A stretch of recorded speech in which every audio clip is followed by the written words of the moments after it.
a toll on La Trinity. Don't sing the love way.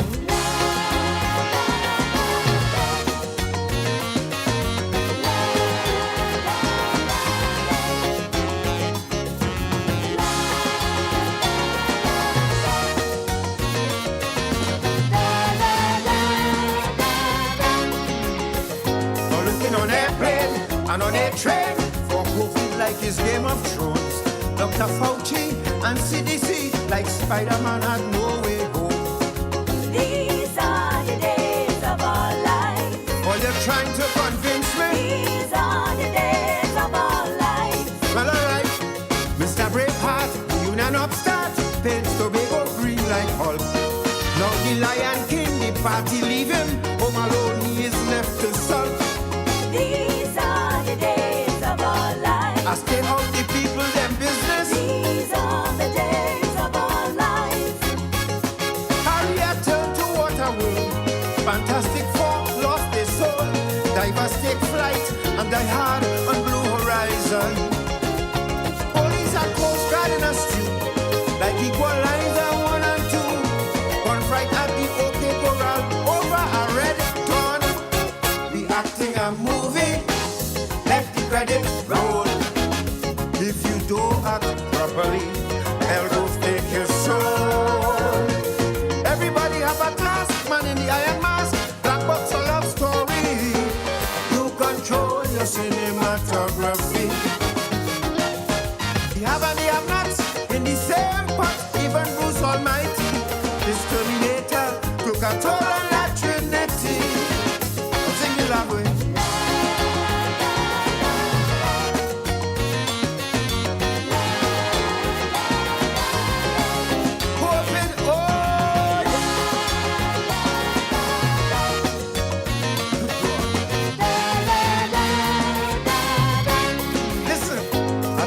Obsessed with PCR tests, talking about the right and the wrong.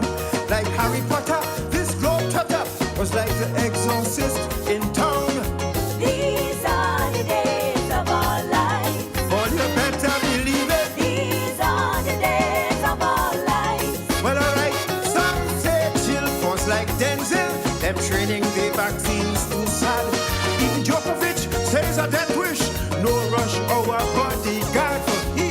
These are the days of our life. Come on, come on, come on, come on. These are the days of our life. People saying deja vu is every 100 years is true. It's like Back to the Future on a global scale. X-Men gone with the wind, like Schindler's List, the sky falling, as survivors next of kin waiting to exhale. Reacting up. What? Let the credits roll. God, if you don't act properly, tell them. That's right. Everybody have a task, man in the iron mask, black box a love story. You control your cinematography. The have and the have-nots in the same pot, even Bruce Almighty. This Terminator took a toll on that trip. Program that we are doing today, and the man sitting in studio with us will indicate to you what our topic is, but I want to welcome all of our listeners to I-95.5 FM and of course all our viewers on the Facebook Live and YouTube live stream. Good morning, Natasha. Good morning, Tamika. Good morning, Wendell. Thank you very much for joining us, folks. We have a very tight program for you today, and we are happy to have Wendell Eversley in studio with us. This is the first time after we interviewed him, we were able to have him in studio. But the program is going to take a format today that Wendell too will join us in. Of course, he's our guest host. And we're going to be paying tribute this morning. It's a military morning. So we're going to be paying tribute to the men who restored our democracy. Wendell, good morning to you. Yeah. Yes, good morning to Tobago, and good morning to all your listeners internationally, Caribbean, and especially Trinidad and Tobago. And I must compliment both of you all for the wonderful program you all doing for Trinidad and Tobago and engaging the youth. And I admire that. I love the program you all had with the young people recently. Yes. And I think you all should continue that road and don't stop. Don't stop. I always say if I was a millionaire, I would be pumping money in all your program. Boy, we very wish. I always say that. I understand you, my brother, and we hope the the right program for Trinidad and Tobago. And what you all are doing with your time, and especially going out there in this crisis time that we are facing, I must admire you all. Thank you, my brother. Thank you very much. And if I respond to that, we will have to come back, bring you back next week, please, God, because we focus on that alone, and that will take real time because we have a lot of challenges with that. But God is great. And thank you very much for your kind sentiments and words. But so, as I was saying to you, Wendell, while you were in the Red House and there were folks at TTT, there were two people among several whom we interviewed who demonstrated a love for country as well. These are the two men, just two of them you're going to hear from this morning, which is retired Class 1 Warrant Officer Ken Elie, who was at the National Stadium at the time.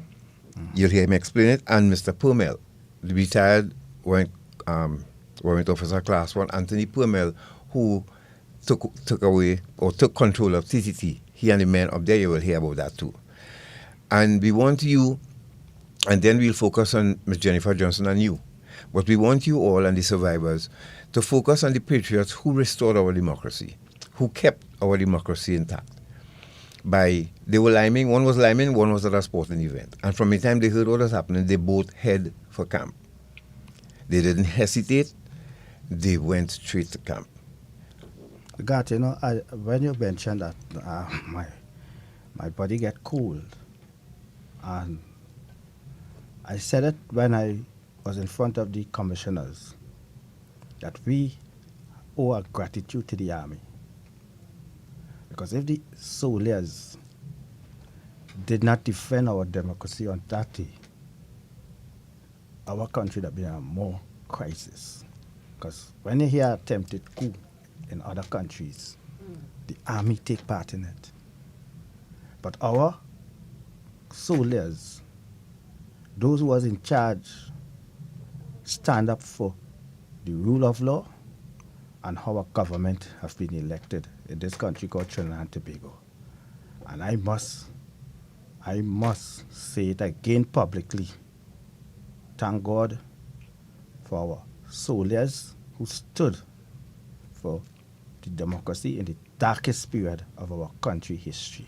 So we're going to hear from the first one this morning, retired Warrant Officer, Class 1, Ken Elie.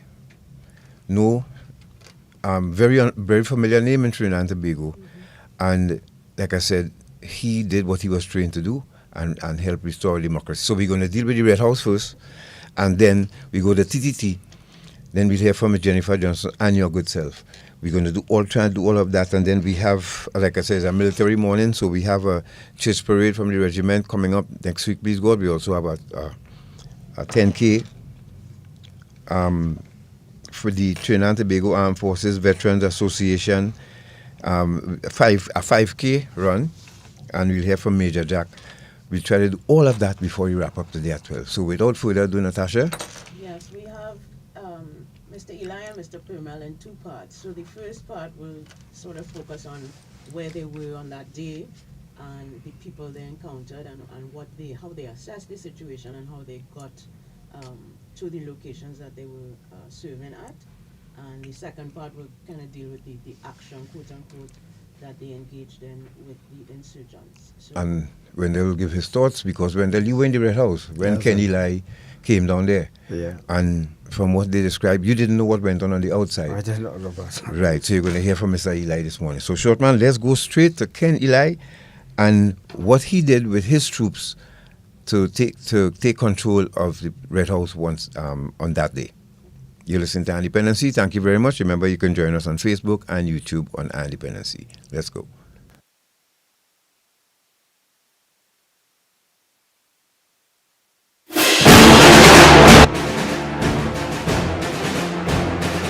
My name is Kenrick Elie.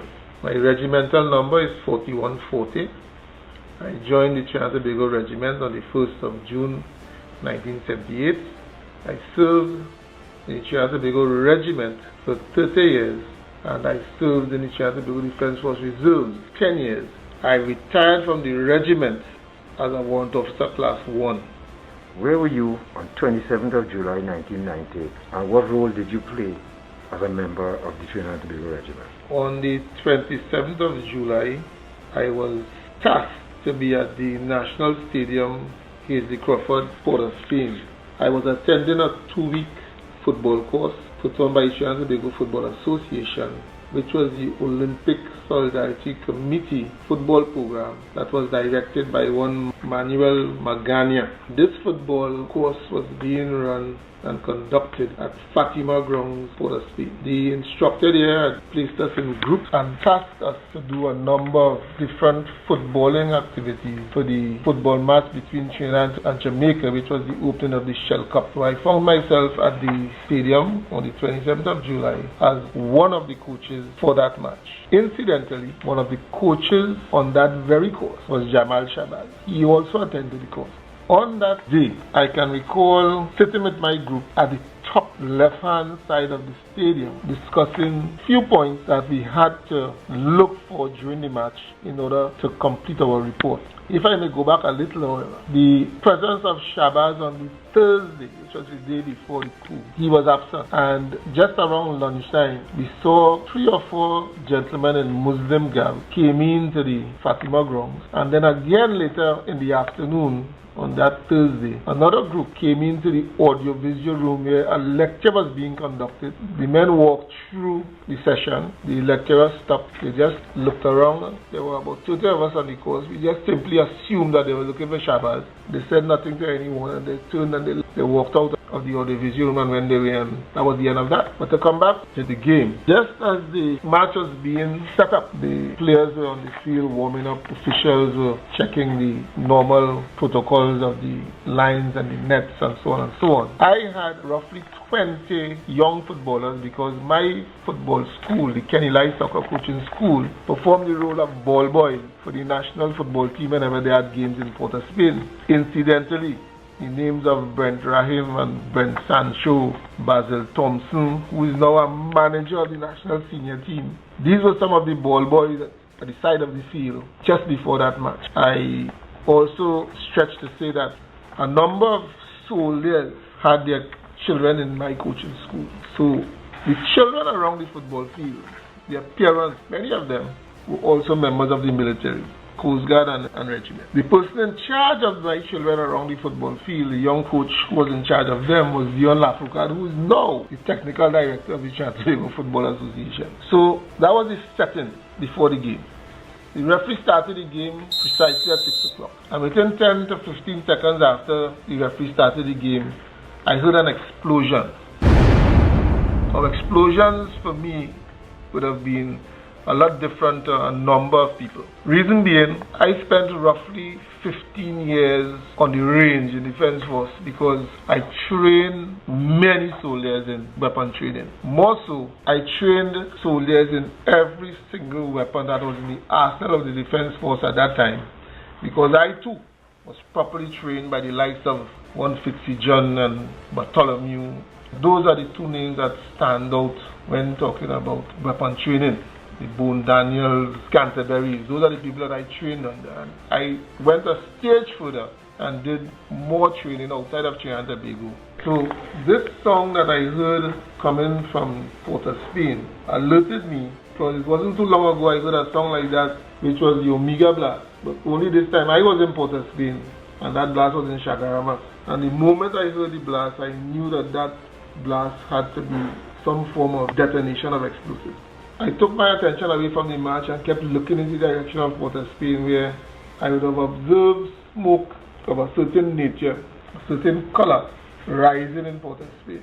Then my instincts told me to check to see what the firemen were doing, and I saw some firemen running to and forth, and that alerted me to get up. I ran down the stadium steps after telling the group I was in to give me 5 minutes, and I asked a fireman what the noise was about and what the urgency was about, and one just mentioned, we understand police headquarters on fire. Having said that, I did the maths of the police, the explosion, and what I was seeing, and I immediately called out to my assistant Lafoucade, and I told him, Dion, I will be leaving here to go and check something to come back, but don't wait for me. I told him at halftime in the match, gather all the players, go to Mr. Peter Rampersad, who was the representative that we always deal with in the Football Association, and inform Mr. Rampersad that from me, all the boys leaving here at halftime. And I told him that I'm late with Mr. Rahim's father because he has a maxi taxi that usually takes us around in, and take all the children at my home, and my wife will have a book there with all the names and phone numbers and so on, all the parents. Just as well, there were parents at the stadium looking at the match, so I told him to send those children to their parents, and I left the stadium immediately. When I was going back upstairs to tell the group I was leaving, however, a soldier from the Special Forces Trinidad and Tobago Regiment ran to me and said, Ken, what is going on? And I told him what I heard, and he left with me to go into Port of Spain to see what it is we were hearing. On our way to Port of Spain, a number of things were evident. Droves of people were running down Rice Road, heading west. Independence Square had no one. We stopped at the corner of Edward Street and Independence Square and looked up and saw persons in the road with guns. Of course, the whole of Port of Spain was very smoky. We stopped again at the corner of Edward and Abercrombie, and we saw no one. No one was on the road. So I went up Henry Street. After discussing with my colleague, we were going to Ogden to organize ourselves because we were sure that something very, very salient was taking place and the military had to play a role. When we reached the roundabout at QRC, we heard gunshots, and then we looked in that direction at the outside of TTT to see a number of people in the road with guns. Again, that area had very little or no civilians inside. We reached Camp Ogden where my colleague got out, and I went to my home. I live in St. James, which is about 3 minutes away from Camp Ogden. So I went home, collect my bag of goodies, all military stuff, and head back to Camp Ogden. I spoke to my wife briefly, spoke to my kids briefly, and I was in Camp Ogden where I saw a mass of soldiers, some not too sure, some sure about what they wanted to do, some look eager to go, some look eager not to go. All in all, about 90% of the soldiers I saw were battle ready. After collecting certain weapons and ammunition, I was on the first truck leaving Camp Ogden to go into Port of Spain with a commander. For obvious reasons, I wouldn't call the names of certain key persons at this time, but there was one commander on the truck, an officer, and we headed into Port of Spain via the Savannah, and we went down Pembroke Street, and in going down Pembroke Street, we were fired upon somewhere around the IC College. The driver reversed the truck and then decided to go down Abercrombie Street instead. And when the truck reached corner of Abercrombie and Park Street, we all debused and started making our way very gingerly towards the Red House. By that time, of course, the commander might have had information that we didn't have, so we just continued following instructions, made our way all the way down to Duke Street, where the heat of 1990 was just about boiling. There's a gentleman, I'm hesitating to call his name, but I wouldn't, still a close friend of mine. He was a corporal at the time, full corporal. I was a lance corporal. And he decided to take charge of our team. He had a team of about 6 soldiers. We got as far as Duke Street. And I want to pause about this Duke Street because the corner of Duke Street and Abercrombie Street was a very eventful moment there in the approach to the Red House. One could be a little comical and the other very, very serious. If you can remember, the Chief Immigration Officer's office was where the present National Lottery Board office is now.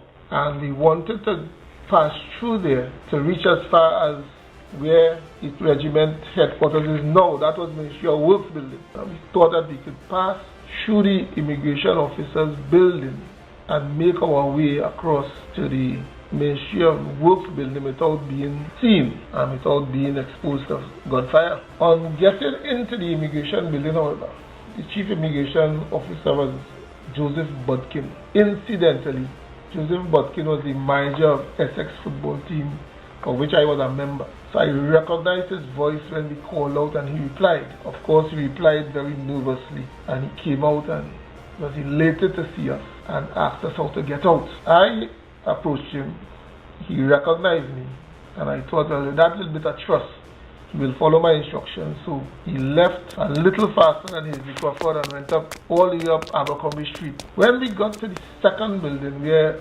Ministry of National Security building is now, a soldier came and called me and told me the gentleman asking for you. So which gentleman? He told me the same gentleman, the immigration officer. So I came out, went back to see, well, what was his concerns.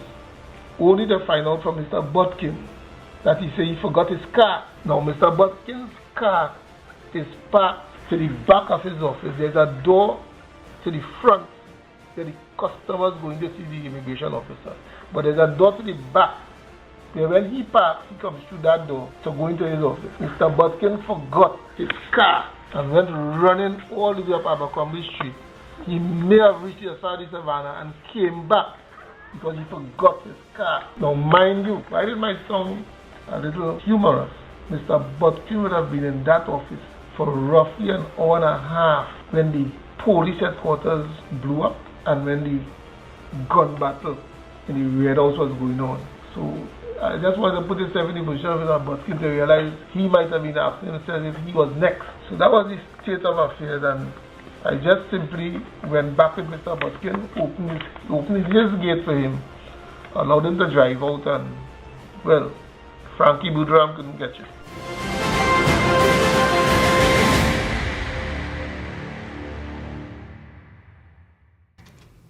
Right, so that was part one of Ken Eli's contribution to our 1990 series, which was first broadcast in 2020.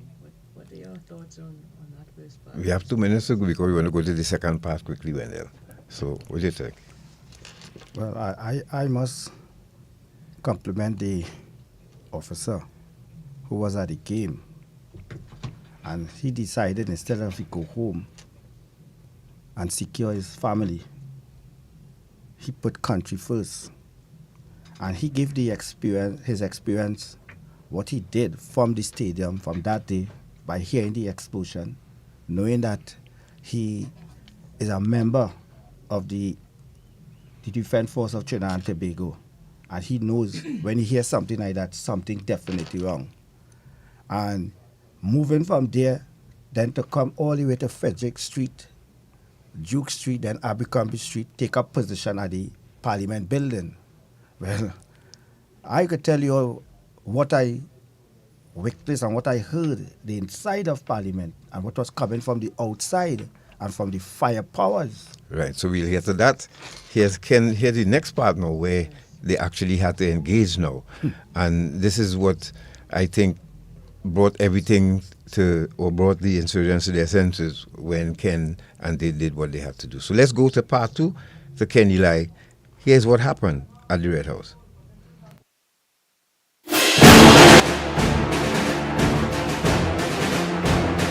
We eventually made it to the Works department where we could have a closer look at the Red House and all that went with it. And it was a very, very, very sad sight to see the body of the inspector on the pavement in front of the Red House. I think he was shot immediately as the insurrectionists entered the Red House. He would have tried to put up a fight.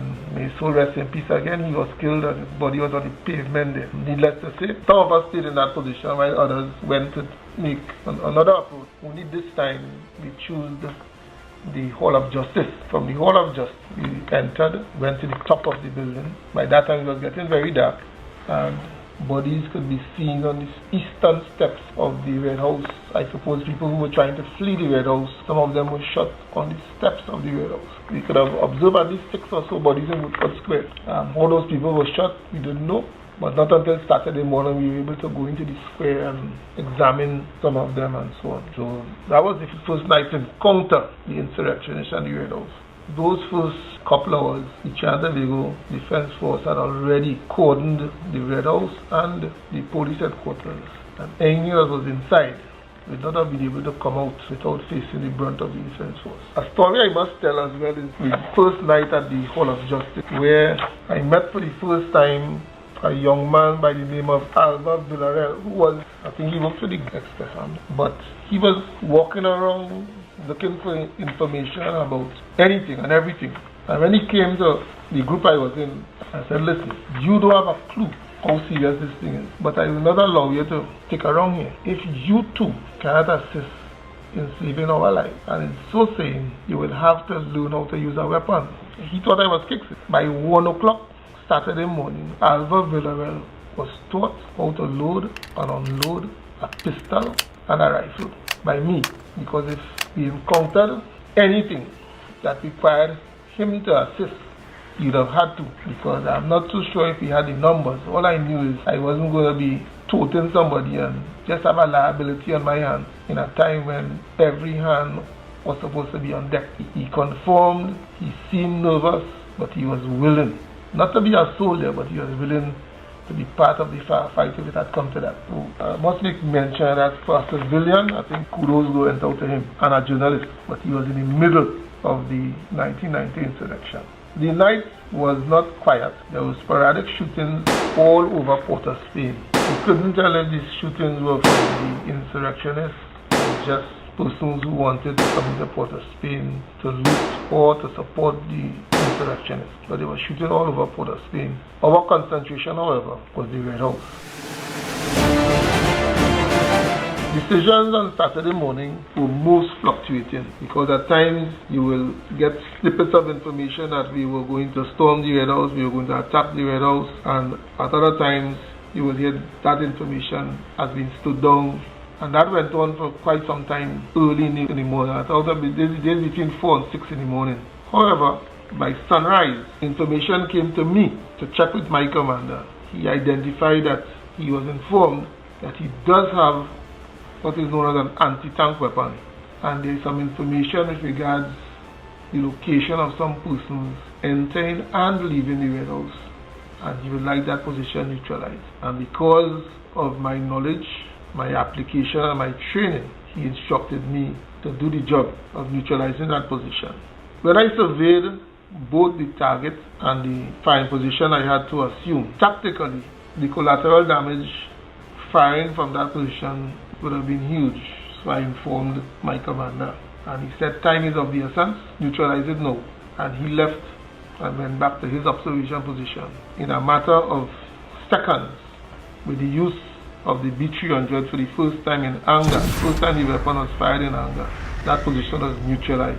It was a good feeling, but it was also a tense feeling, because although I used the B300 for practically 3 years on the range, training people and so on, I would have fired that weapon over 40 times, and that weapon was the most lethal we had in our arsenal at the time. The weapon has a back blast. If you want to appreciate a back blast, it's like the muffler of a vehicle. When that weapon is fired, behind the weapon, if there is any personnel or equipment and so on, for roughly 50 meters behind the weapon, you will either get killed or the equipment will get severe damage. Needless to say, after firing the weapon, there was no glass in front of the Hall of Justice. The Hall of Justice in the initial stages had glass to the front, and as soon as that weapon was fired, there was no glass to be found anywhere in the front of the Hall of Justice. Now, the sad part of all of this is that at the time that weapon arrived in Port-of-Spain, and at the time I was given those instructions, no one had earplugs or earmuffs, which is compulsory when training or when in combat, because the report of a B300 on the human ear causes overpressure, and that overpressure damages inner ear. Needless to tell you, both inner and outer has been damaged now for over 40 years. Incidentally, just after midday on that Saturday, after hearing nothing for approximately 2 hours, even though he was shouting at me, I was hearing nothing, I was taken to the Port-of-Spain General Hospital to have my ears examined and if possible, treated. Spent about 1 hour in Port of Spain General Hospital. In 2 hours after, I was in the Hall of Justice with my team that I entered the Hall of Justice with, taking a rest with some cotton in my ear, because as was reported by the medical team at the hospital, the injury was known as something called tinnitus, and nobody has a remedy for tinnitus. All you can do is mask the sound. Something I heard some 10 years after the attempted coup. I heard the then Minister of Sports, Jennifer Johnson, giving an account of what she went through. And she said the minute the insurrectionists entered the Red House, to Saturday morning around 9 o'clock, she was fully confident that she will see through this and she will leave the Red House alive. But she heard an explosion around that time and she changed her mind. She felt that she will never leave that place alive after hearing that explosion. And I knew when I read that, she heard the B300 in anger, because such is the B300.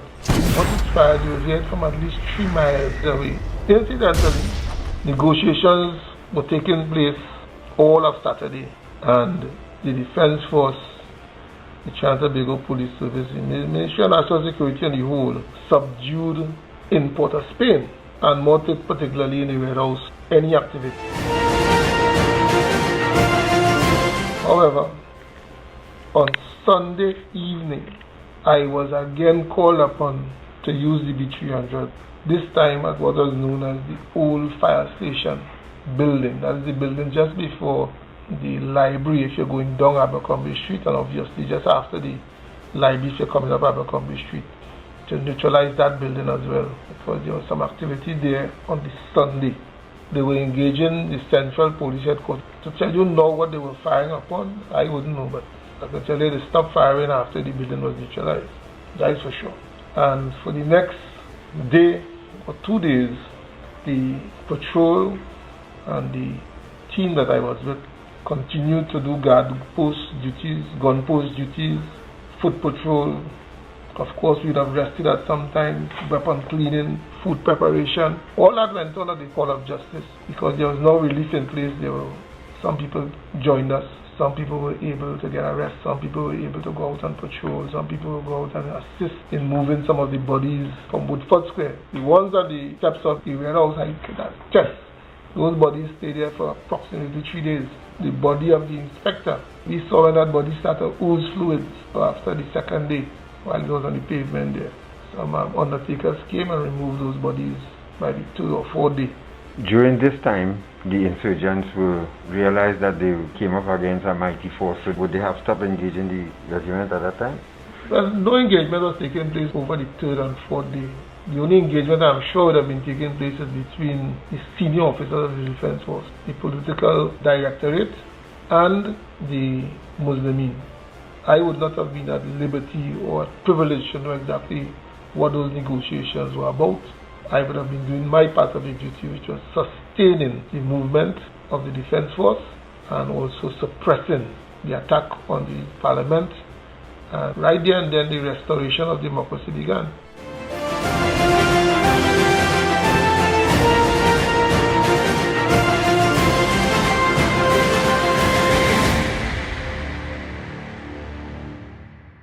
Officer Class 1 Ken Elie, Wendell, he gave you the account. You were inside, he told you what happened on the outside. And I see you, to this day, Wendell, you still cry about this. You still get emotional. You still, ladies and gentlemen, you know how passionate Wendell is. And I don't know if it's triggering for you this morning. We apologize for that. But we want to give you the next hour so that you could talk about what's going to happen going forward, what you would like to see, and also make mention of that committee that this government has set up now to look after you guys. So you heard Ken, you were inside, you heard that explosion too as well? Yeah, you see, when he talking what was on the outside, my job in the inside, it was my first day in Parliament. I was used as a human shield, going from room to room in the Parliament, opening windows. So I The only name I just call them is terrorists. The terrorists enter our parliament chamber. So you were used as a human shield. A human shield. I got licks on my head here. I have a mark. Blood was running down if I gun butt if I didn't carry the instructions. So what were they doing? Searching for other people? People was coming in. The Jamaat al-Muslimi members, like they had the architectural drawing of the parliament. Okay. And they know where to go and where to enter. And certain individuals had to go to these rooms in order for these terrorists to enter the parliament chamber. Oh. And So you were forced to open the windows to allow them access. To come in. and Oh. when they're coming in, it's like 2 and 3 coming in with guns, long guns. And they're taking up positions in the parliament. And So you were that person in front in case they had any engagement with I any had law get shot enforcement first. officer, right? yeah, I had to get shot first because if I open it, and they tell me if I open it, they will shoot me so and so. And then they say they are from a religious organization. Then the way they're talking to you, cursing you, insulting you, it couldn't be people from. No, well, I think that part of it was discussed, and what it come to realize that these were some young men outside of the faith who were recruited. Really, they were brought in, but they weren't really dyed in the world die-hard Muslims. The Muslims, so you know that they would have a different approach. Yeah. Yeah, and when this guy talk about the rocket was shake the parliament, I that give up hope too. Because when the former prime minister said that torturers and murderers attack with full force, Bella gave the instructions that if they only storm the parliament, kill everybody. He said put a gun at everybody's head, and a gun again was pointed at my head. So I didn't. Let me tell you this, God was with Trinidad and Tobago on that day. And God was with the guy who gave the story, what was his role. We had to thank God for having these kind of men stand up to restore, you hear what he said? To restore back our democracy. Well, and having said that, I want to also, we're going to have a break quick and come back. Let's go with Ken because we want to give Wendell enough time to elaborate. But this program too is dedicated to the police officers as well, who hardly get spoken about. And do you know that the present director of the counter trafficking unit was one of the police officers who had to actually look like a locker for a while before he was caught, and he was a young police officer then. He's now the director of the counter trafficking unit. So I think he's the first director we had that well placed in that unit because he knows what it was to be a captive. Now also Arjun Singh, who was Mr. Manning's one of Mr. Manning's personal security, and Elder and Richardson and all, we're dedicating this program to them too as well because they too played their part as a story that hardly been told, but they did it with 727, and we hope one day that we could share that entire thing with you, our listening and viewing audience. So, Chopin, let's go to a quick break, and when we return, you're going to hear from Permell now, who and his men, they were at TTT, what they did there simultaneously in collaboration with the troops at the Red House, how they brought our democracy back to order. And we pay tribute to these men this morning. You're listening to Dependency. Wendell Eversley is in studio with us, and he walked with books. Wendell not playing with this, Wendell. We have to admire you too for your courage and conviction and stick-to-itiveness with this regard, right? You are a survivor. You could talk about being in the battle. Gun put to your head, doing room clearing, or making room for insurgents to invade the hallowed halls of our parliament. I know that will never leave you. You will go to your grave with that. We'll be back right after this break. Some of us like to play games of chance, but remember, gaming should be fun, so don't get carried away. Play for a prize, but don't pay the price. Play for fun, but never for keeps. Play smart, but never play all. Winning isn't everything. If you or someone you know needs help, call our gambling addiction hotlines. Rebirth House 623-0952 or After Hours 466-3146 or Serenity Place Empowerment Center for Women 794-7980. An initiative of NLCB and Eye on Dependency. Calling all artists. Calling all artists. The Art Society of Trinidad and Tobago, in collaboration with the Counter-Trafficking Unit, Ministry of National Security, presents Guardians of Hope, an art exhibition to mark World Day Against the Trafficking in Persons. The exhibition will be held from Wednesday, July 30th to Thursday, August 1st at the historic Mille Fleurs. The deadline for submissions is Sunday, July 21st. Paintings and drawings, sculpture, ceramics, fabric, photography, and all new media will be accepted. Come on, be a part of the national anti-trafficking effort. Submit your work and get them sold. This exhibition is open to all nationals of Trinidad and Tobago and members of the migrant community. For more information, contact the Art Society at 622-9827 or email galleryadmin@artsocietytt.org. Artist, be a guardian of hope to leave no child behind in the fight against human trafficking. Eye on Dependency with Garth and Natasha. Reality radio at its best, where every life is a biography. Sundays at 10 a.m. and exclusively on 95.5 FM. And streamed live on the Eye on Dependency Facebook page and YouTube channel.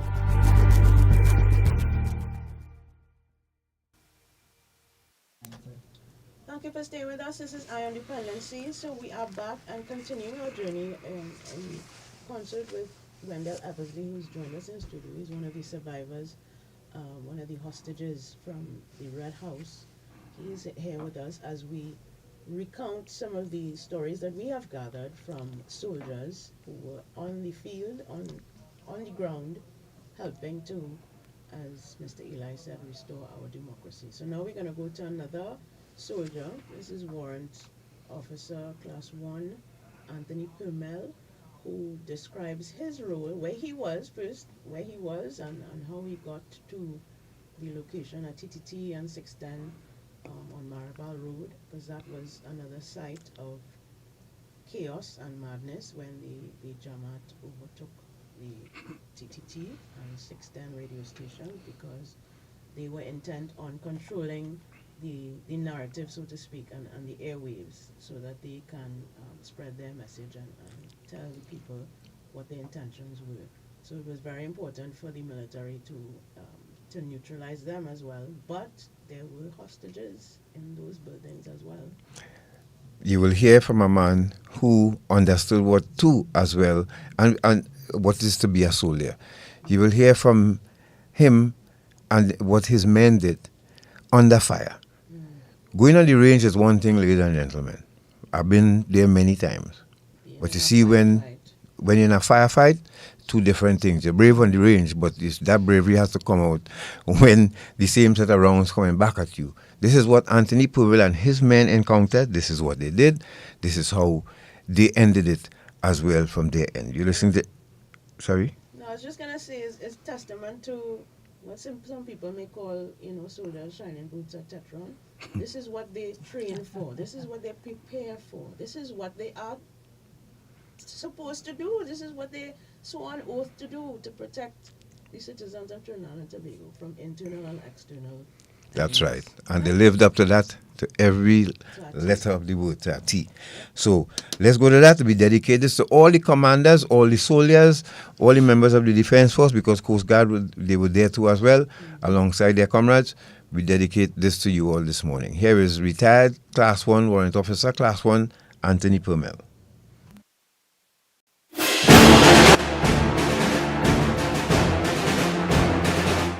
My name is Anthony Permell.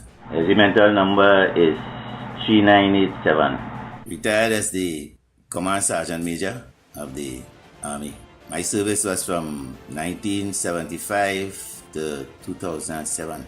During that period, I had 2 external postings. One for 2 months and 4 days at Tiga, Barbuda, and 1 year at the United States Sergeant Major's Academy. Where were you July 27, 1990, and what role did you play as a member of the Trinidad and Tobago Regiment? My interaction during the attempted coup was a culmination of approximately a year and a half activities with the Jamaat. I would have been part of the team that occupied the lands, and I ended up on the Jamaat lands as a sergeant for 4 to 6 months. I was then called to Tetra Barracks to teach tactics on an advanced cadre. And unfortunately, while being a part of the training staff on the cadre, 27th of July 1990 occurred. On that day, I was in Port of Spain with a deceased soldier named Young, nicknamed Joel. We went to Port of Spain to purchase personal stuff.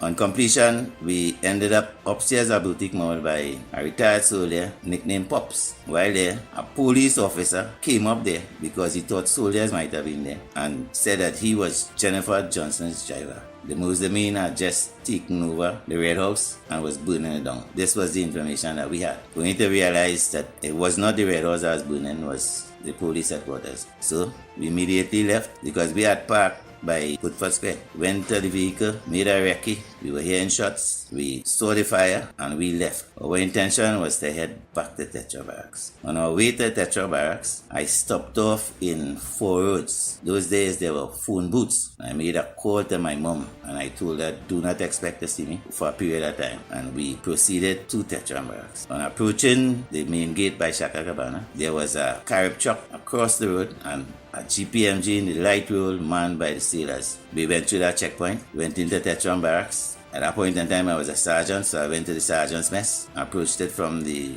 area of the guard room, and on approaching the door, we met a major and a captain changing their kit by the sink outside the sergeant's mess. The remark was, "We're glad to see you all." Jumped into some camouflage fatigues and packed whatever little necessities that I needed, to include glove, hood, or whatever was needed up. And the key for the bunker was thrown into my hands. The order was, go to the bunker and you choose what you feel that they would need, the ammunition that they would need. I was given an FFR. An FFR is a long wheelbase Land Rover. FFR means fitted for radio, so it was a signals vehicle. I went to the stores, I drew my weapon and proceeded to the bunker. On opening the bunker, there was a variety of ammunition. I chose some 9mm ammo, which is general ammunition used for the guardian. Some 7.62 machine guns used that, and I took some B300 rounds. The B300 rounds were not follow-through rounds. The B300 rounds were high explosive rounds. Could you explain the difference between the two? High explosive round for a B300 will explode on impact. The follow-through round will penetrate and then explode. We didn't have any questions of what we were using when the B300 was fired. I went back to the guard room where I spoke to the major and I was directed to go to Coast Guard. I was told that Commander Kelshaw will be waiting for me. Proceeded to Coast Guard, waited a while because the initial RV for the boat had to be changed because the first rendezvous where the boat will come ashore might have been compromised. So we waited, we loaded the ammunition on the TTS Naparima and the ammunition was transferred by boat to a waiting convoy. From there, we were escorted to Camp Ogden. I, at that time, on paper, had belonged to the 1st Battalion. But because I was training up Junior Advanced Cadre in Tactics, I came under the Support and Service Battalion. I got to Camp Ogden, handed over the ammunition, and Colonel Clark, that time Captain Clark, told me that you with me. I said, yes, sir. Approximately 2000 hours, I was summoned and gave me instructions to escort the acting president, who was Mr. Carter, to Cumberland Hill. The intention was to declare a state of emergency. On reaching Cumberland Hill, the president was placed in an APC, armored personal carrier, and my escort was a short wheelbase Land Cruiser. The only person I remember on that escort with me was the driver, whose name was Brooks. nearly to the top of Cumberland Hill because of the weight to the APC. We had to go on foot with the president. The weight of the vehicle wouldn't allow it to go to the top. In that body of people there, you had Mr. Mayers. Mr. Mayers had on a white suit. As I approached Cumberland Hill, it was strange, but 3 men dropped to the ground in some bushes. So I was concerned. So, as with everything, I had to make an assessment. I did, and I called out to the people to identify themselves. Because really and truly, I did not know, or they weren't told that we were coming. So it was a little chaotic. However, the acting president did make his speech and declared a state of emergency. When this was completed, I escorted him back to Camp Ogden safely. At approximately 04 Saturday morning, we were on a military truck proceeding to the area at TTT to establish an outer cordon. That outer cordon started basically from Serpentine Road, and as time passed, we squeezed it, closed it up until Saturday evening. I must mention 2 events here. As we were deployed in the area of St. Mary's Ground, there's a big old house that used to keep a whole lot of parties in there. There were some people living there at that time, and they supported us. Got breakfast. The most we could tell them was thanks. We had to press on. Reached by St. Clair Medical, the people from the embassy, which is just north of St. Clair, they did the same, and we pressed on. By 1400 hours, we were in the vicinity of QRC, and the next move was to approach Tatil, going south, and we proceeded. As we started that assault, we came under heavy fire from Tatil. These men were on top of Tatil. I didn't know it was .30 rifles they were using, but all the days in the butts came up. When in the butts and you hear the bullet pass over your head, some tap. Then really started to realize what it was meant, or what people mean when they say, give them back. Because at that point in time, you moving, bullet might pass right by your head, because these men on top of that, they aiming at you. They have the advantage over you because they're over you. They're in a protected area, a defensive area, and you on the assault. So it was into fire and movement. I can tell you one thing here, and never forget it. When you are under live fire, concentrated live fire, all your fear will leave you. You'd end up without feelings, and your survival mode will kick in. That's when all your training will kick in on you. And then maybe I was prepared because I was teaching tactics. So I might have been thinking about things that the soldier whose mind wasn't as current into the tactics area would have been thinking. On that offensive, I had Corporal Rees, that was my machine gunner, Glenroy Cox, which was one of my riflemen. We worked for years. He was in my section for years. And he ensured that he phoned me when this happened. On that assault, residents of that area who were calling on us for help, and we couldn't leave them. They basically slowed down the attack. We had to show some kind of support.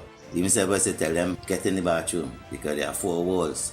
When we clear here, then people will be coming behind to support. It's the first time I realized that there were so many electric fences in the back there. But we, as soldiers, we were on an assault and we had to deal with it. And there were children, ladies, and we had to bring some kind of comfort to them.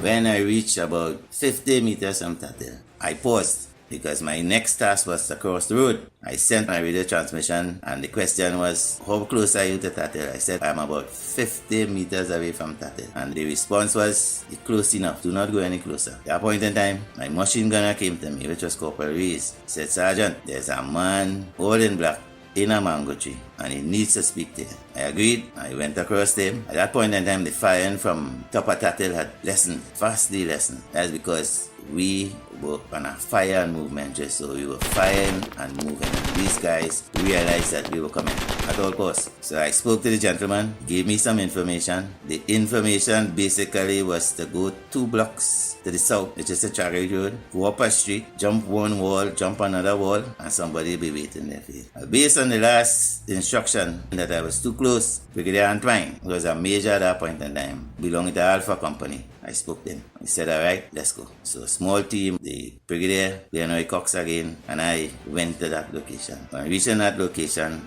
we could have seen the southern side of TTT very clearly. We saw a settling tanks which the insurrectionists had placed by the gate. That was in case that we were storming, that they could blow the tank. Tank would automatically end up a bomb. And after spending just about 10 minutes, a guy in black came out from TTT, looked up, looked down the street. Well, they didn't have a clue that we were that close to them, where we could have just touched them. Came up, he looked left, he looked right, went back to the door, another guy came out, dressed all in black again. They spoke, gave him a high five, and he jumped the wall. Proceeded west on that street. But we had left a cut-off group on the end of the street. They left him to come for about 50, 75 meters, and they shut out his foot. And the brigadier said, I need that guy, let's go. So we left that location. We went to the cut-off group that we had left there, and that guy was taking the camp up then. Based on the intelligence and the information gathered from this guy, this is how we really knew what was happening in TTT, Radio Fusion, Radio Trinidad, and TTT.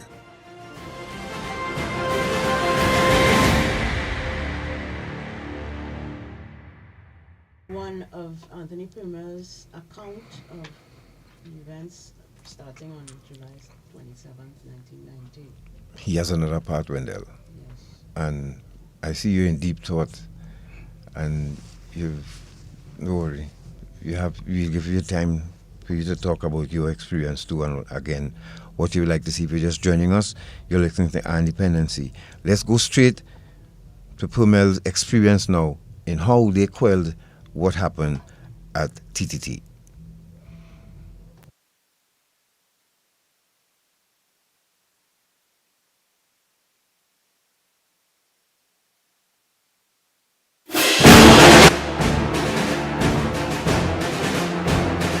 When the brigadier came back from camp up then, he called me. He said, we're going to take Radio Fusion and Radio Trinidad. This was done. When I reached into Radio Trinidad, I made another call to my family and asked my mother if she wanted to work, because I was now the general manager of Radio Trinidad. Radio Trinidad, Radio Fusion, all the archives, all the pictures, the history of Radio Trinidad was on the ground. The place was ransacked. Spent maybe about half an hour there. Orders were given to me to take that. No, at that point in time, you just put yourself in my position. That is where all the fire was coming from. We weren't sure. Based on the information given, the guy might have said that they had withdrawn into TTT. However, we don't know. I said, all right, let me have 5 minutes. They gave me 3 soldiers. One named Peters, one named Nurse. Can't remember the other soldier. I prayed and I said, all right, let's go. So now you have to go into a close quarter situation. Very much so. And let me explain something to you. Under battle conditions, if you as the leader don't lead, nobody will move. So I pepper potted from the door. There were some cylinders with plants in them, some concrete cylinders. So the first one, I came under fire from TTT. And when I moved, the next guy would move. He would occupy my position. So we ended up under some fire going across the TTT. However, 4 of us reached across there safely. On entering the basement, the bottom level of TTT, the basement was flooded. There was no electricity in the building. The building was pitch black. We saw a washer truck under there, and you would see the crates where the guns and the ammunition was brought into TTT. There's a new police vehicle, the latest series at that point in time, and I made a listening stop. Because you just cannot go. You have to stop, listen, assess. And then we boarded the stairs. On the way up, there was this guy coming down. He walked directly into my muzzle. I asked him what was going on up there, and he said that there were only 2 security officers in the building. He didn't know that we were there. So it was a surprise, and I had to threaten him. He said, if you cause any of my soldiers here, they himself get damaged, you will not like the results. And then he assured me, and I escorted him up steps onto the 3rd floor. Because when I reached the 3rd floor, that is where I saw a very nice defensive position. I went, I checked what he was saying, and it was exacting. I then instructed the 3 men with me to check the entire building, and they did this. On the 3rd floor, there was a planted area, which was good cover for me. After about half an hour, I summoned my section, men who were with me during the firefight, up to that area. And we held there till the Saturday. Sunday went easy. Monday morning, I am on the 3rd floor at Tatil. Dickie Adams on Teachers Credit Union. We could actually speak to one another. I heard, pack, Tony, 3 men going in the building. They fired at me. But Dickie had a B300. And I said, Dickie, hit them, just like that. He said, no, the boss. I said, Dickie, hit them. That's when the first rocket went. I had M60 plus galleys, SLRs on top of it, and we took out all the air conditioning units. So both buildings started to burn. 2 rockets, all the air conditioners out, and my instructions to my team was to break all the glass. Let's see how far we could see into TTT. But TTT is so compacted, we saw nothing. That lasted for maybe about 45 minutes because there was sporadic fire coming back from TTT. They sent in the special forces with the fire services. There was a roof running on the southern side of the garage from TTT to Radio Trinidad, and they used that to get to TTT. And while they were wetting TTT, that was the instruction, they came under fire from in TTT. One fireman just threw. He didn't know where he was going. And the other fireman, he ended up the same place. The power from the hose pushed him over the wall. Lieutenant Phillips was there at that point in time because they were escorted in. I think Lieutenant Phillips was the person who escorted them in. So everything died down after that. The rest of Monday was peaceful. Tuesday, peaceful. At that point in time, we had nothing to eat. My soldiers couldn't be in. Every morning, my whole team be above. I would tell them to put their jackets on the eastern side of the building so it could be sanitized a little bit. Thank God to Leroy McKnight. The people who they sent to support us did not. I learned after that ration sent for us ended up by the Oval because that was the hot zone. Nobody wanted to come into the hot zone. Leroy McKnight came. He said, "Soldier, I see you in this fight alone. What do you want?" I said, "Mac, all I want now, maybe some cigarettes and whatever you get. Some food for my troops." He left and he came back as he promised. Very thankful to him because we were not supported. During those 2 days, Canon or the clerk made maybe about 2 or 3 visits today. We didn't know what was happening. We didn't know at that point in time he was negotiating an amnesty. We were in the trenches and we needed to do something. We wanted this thing over and done with. So Colonel Vidal came through with a photographer. You see 2 pictures of me on the Express. That's how it ended up there. And we came up with a plan. We are in an advantageous position. We are in control. You are playing a waiting game, right? And we won't have that. I must mention, during that stay on Tatil, there was 1 policeman with me. They didn't want him, and they sent him by me. As far as I'm concerned, there's 1 more man. And up to today, we're still friends. I'm on my name of Roach. After everything happened, I carried Roach back to the police station because they didn't know where he was. He was on the Jamal from the Friday. As far as they're concerned, he was dead. And when I carried him back to the police station, they're asking him, "You're still alive?" That is what he went through. That would have been the Tuesday and Wednesday. It was quiet. Visits by Nolly Clark. One of the insurgents was taken out at TTT on a stretcher. He was shot, or maybe he was sick. And we came up with that plan. If you play in a waiting game, we need to finish. We need to come up with a plan. So we decided that we'll use intimidatory tactics. We'll show you a strength of force, and we will show you who is in control of this.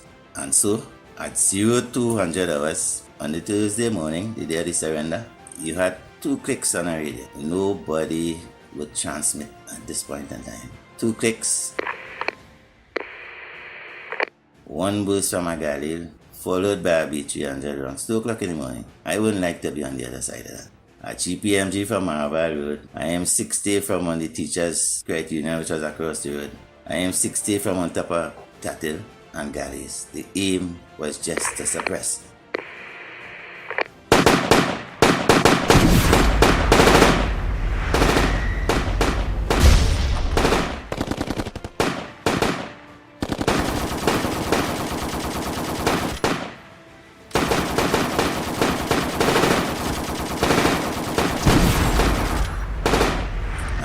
You to make a decision. At that point in time, the hierarchy of the military was on the radios. They were on the radios asking what's happening, what's going on there. When I say hierarchy, I mean from the top.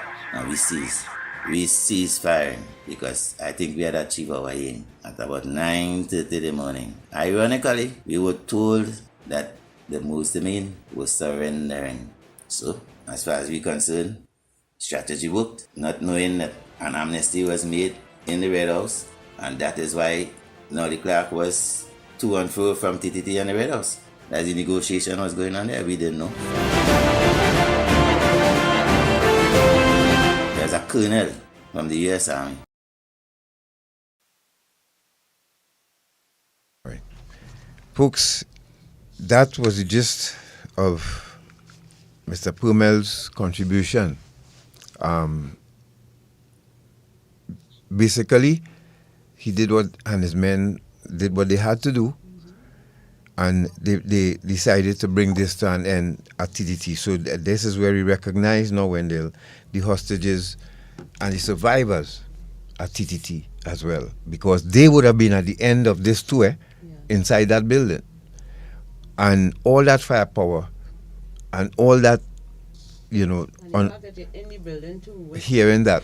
Abu Bakr himself. Yes. That would have made the situation a lot more. And you heard Mr. Permell, where all the firepower was located from the regiment and what they had to do, what they felt they need to do.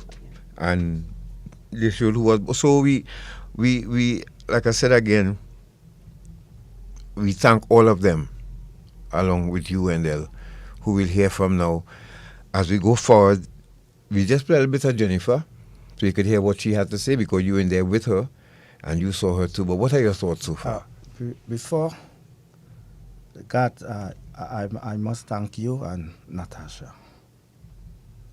Because, you know, I thought I alone was in the wilderness out there. The first year was Run for Freedom. I ran from Arima to Port of Spain. And every year, I alone in Tobago, in Trinidad, pleading for the authorities. What we went through as a country, and a young country, young nation, and it seemed like we were just falling on deaf ears, former and present, writing letters upon letters, never instead of getting acknowledgement. You know, the first president ever acknowledged my letter was Paula May Weeks. And the first president that ever did something was Paula May Weeks. You know, I write this current president and not himself acknowledgement, head of state. You're just hearing from the men and women who she is the chief. Commander-in-Chief. Yes. So, so are you confident going forward that with the committee set up, because there was an announcement made, did you hear about that announcement, and are you confident that this government now, Tasha, just want to remind of the committee that is set up to give him some assurance. On the 29th of April this year, and the response from Terence Singh, who at the time was the acting leader of government business. He said that this administration, under the Attorney General, so the Attorney General of Reginald Amo, I see, is having the Commission of Inquiry report studied and is obtaining legal advice on it. D.L. Singh said Amo will subsequently advise Cabinet on what, unquote, what are the various legal options available for consideration by the government, in brackets, about compensating victims of the attempted coup, end quote. So that is the plan. Is that a step in the right direction? Yeah, that was also mentioned in the Parliament by the Minister of Health. Yeah. I was also contacted by the Minister of National Security, and Right. and he said to me that the Prime Minister, I'm saying what the ministers told me, Fitzgerald Hines, that the Prime Minister instructed him, right, to look into the events of July 27, 1990, and come up with recommendation. I was also contacted by somebody else in the Ministry of National Security. Wonderful. And she told me that the minister told her to contact me, right, to push ahead with the recommendations of the commissioner's report of 1990. I was interviewed by Marlon Hopkinson. Yes, and he told me also to what the Prime Minister have said and what the Minister of Health have said. But Yes. before, if you all go on to Jennifer Johnson, I just want Natasha to read. This is from chapter. This is chapter 2. 11 This is of the report on of the the commission. Commission of Inquiry. If you're just joining us, you're listening to Dependency, and we are speaking. We are reliving, as we do every year, the events of 1990. But this time, we focus now on the survivors and the recommendations made for them. And we have one of the survivors in studio with us, Mr. Wendell Eversley. Natasha is going to share with you now what the section from one of the... Chapter 11 of the report on the Commission of Inquiry into the attempted coup in 1990. And Chapter 11 says, ensuring that the victims of the attempted coup and the society as a whole are satisfied that their pain, loss, and suffering and damage have been acknowledged, with a view to fostering closure of the events surrounding the attempted coup, and with a view to the promotion of individual and community healing in the interests of national development. And it lists the contents of this chapter: introduction, the evidence, they name the police officers: Leslie Marcel, Raymond Julian, WPC Olive Ward, ASP Roger George, SRP Solomon McLeod, PM Security Detail, Corporal Dave Pilgrim, Sergeant Steve Maurice, PC Derek, Kenrick Thong. Civilians in Parliament: Mervyn Teague, Lorraine Caballero, Mervyn Assam, Wendell Eversley. Hostages in TTT, Raoul Panton. Hostages in Radio Trinidad: Emmett Hennessy, Pius Mason, Edison Carr. NBS Radio 610, Dennis McComey. The parliamentarians: Prime Minister Robinson, Mrs. Jennifer Johnson, Dr. Emmanuel Hussain, Mr. Trevor Sudama, Mrs. Gloria Henry, Mr. Winston Dukaran, Mr. Roel Raphael, Mr. Raymond Palakdari Singh, Mr. Selby Wilson, Mr. Anthony Smart, Mr. Patrick Manning, Mr. Basil Pandey, Dr. Carson Charles. Recognition of the contribution of certain persons like Canon Nolly Clark, Dr. Hussain, hostages at TTT, hostages at Radio Trinidad, staff at NBS 610, nominees of Mr. Lincoln Myers, the Coast Guard, residents who assisted the Defense Force, the attitude of Jamaat to reconciliation, that's one part in this chapter, Mr. Kala Akin Bua, Mr. Jamal Shabazz, Mr. Lawrence Balak, Professor Ramesh Dev Saran, Mr. Clive Nunez, Mrs. Berna St. Rose Graves, the TNT Chamber of Commerce, Mrs. Sybil Sant Samaru, Mr. Basil Pandey, clarifying position of PNM.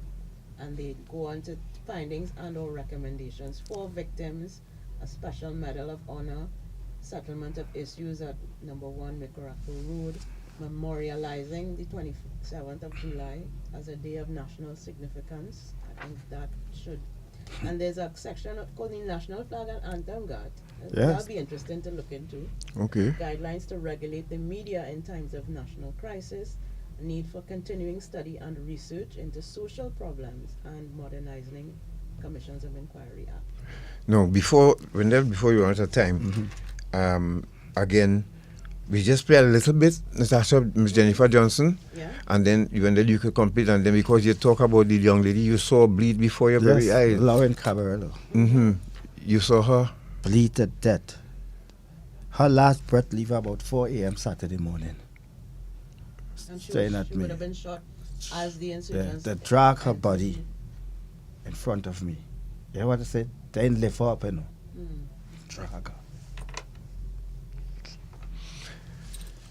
Tarika, we come back because you said, ironically, you were looking at these events yesterday. All right, so let's go. Let's hear a little bit of Jennifer Johnson, Miss Jennifer Johnson, who was Minister of Sport at the time. Sport and Culture. She says it in the clip. All right, let's go.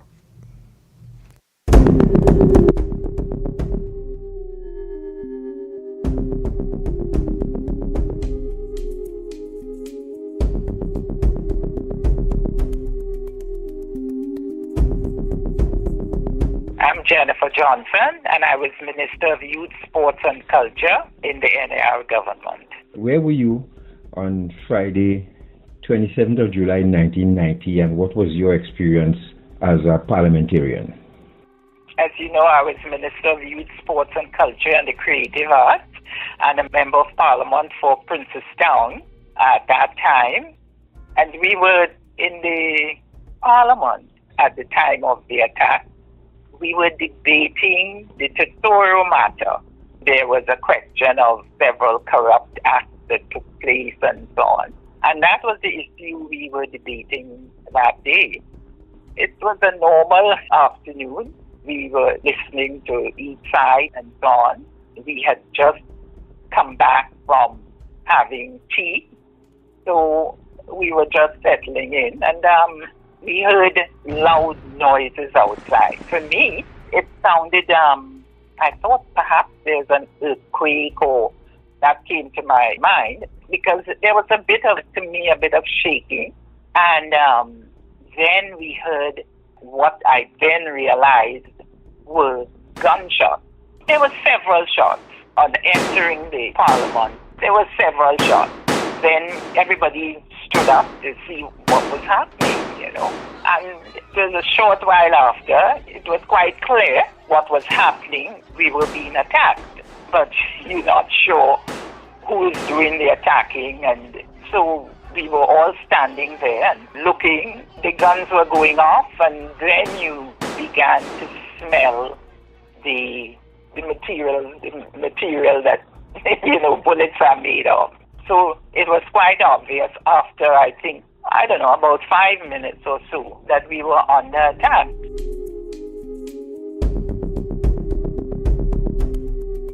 Did you all have security in the parliament at the time?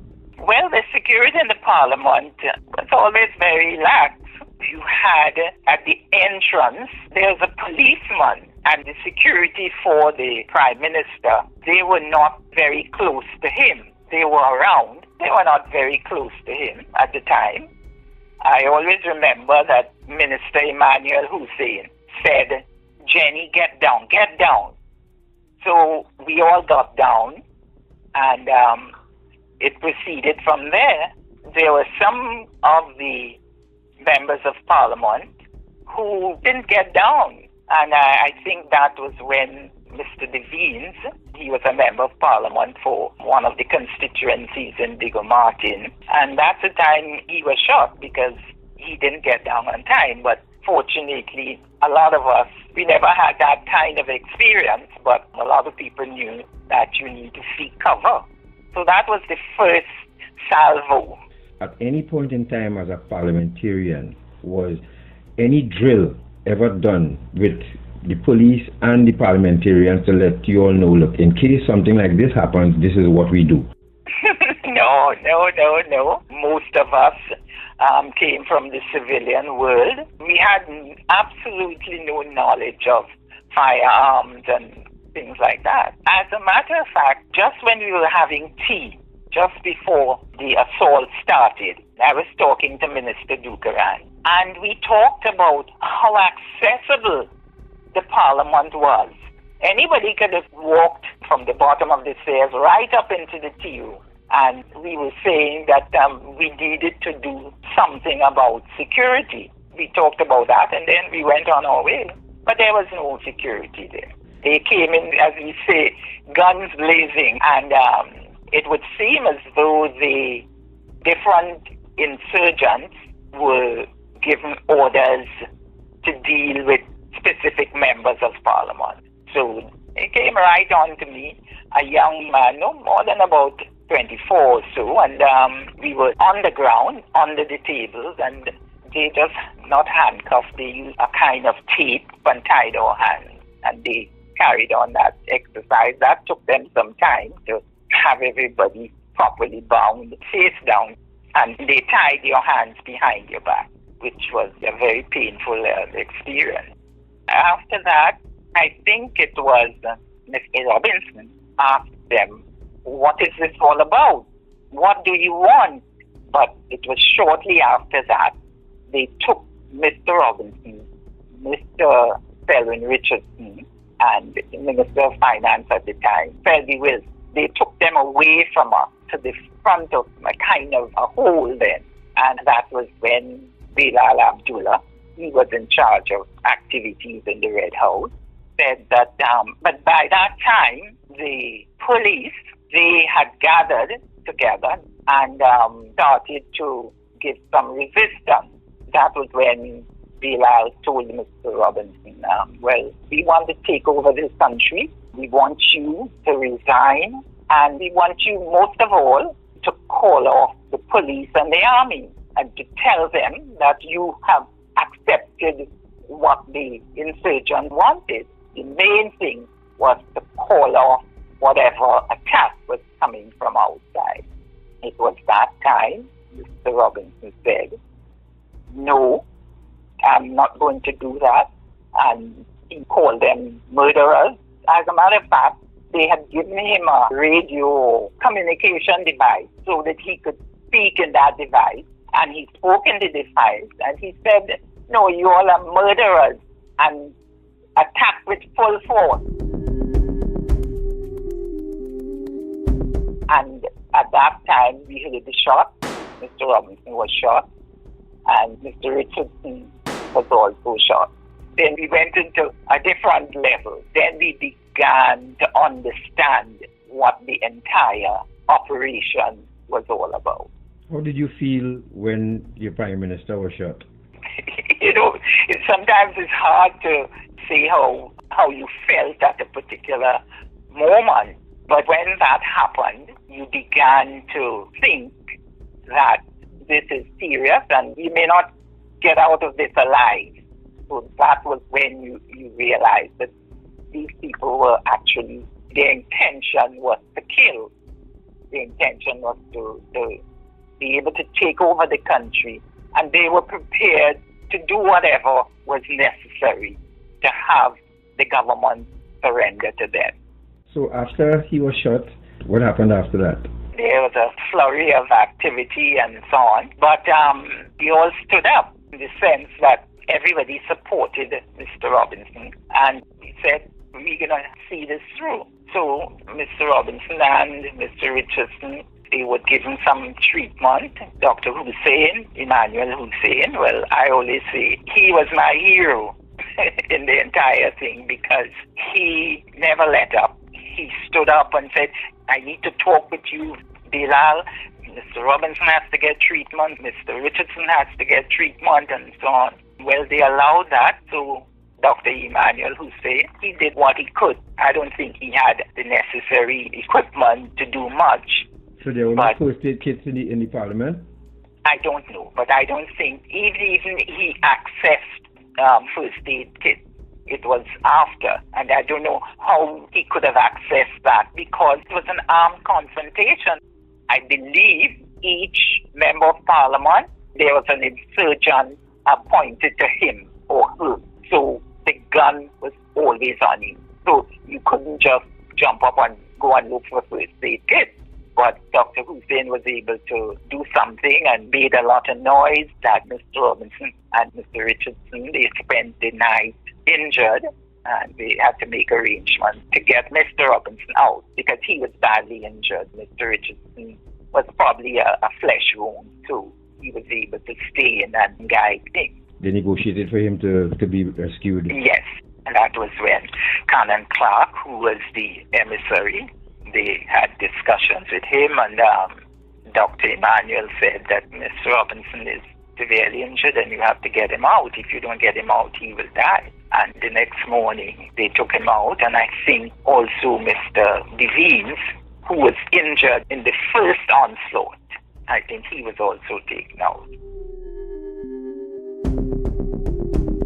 Spending the night there with these armed insurgents around you all, did you get a chance to sleep at all, or did you remember? No, how could you sleep? Because now that the second act was now negotiations, because Mr. Robinson had said, listen, we're not giving up to you. I'm not giving up to you. So that was when Mr. Dukaran called for negotiations. He was the person.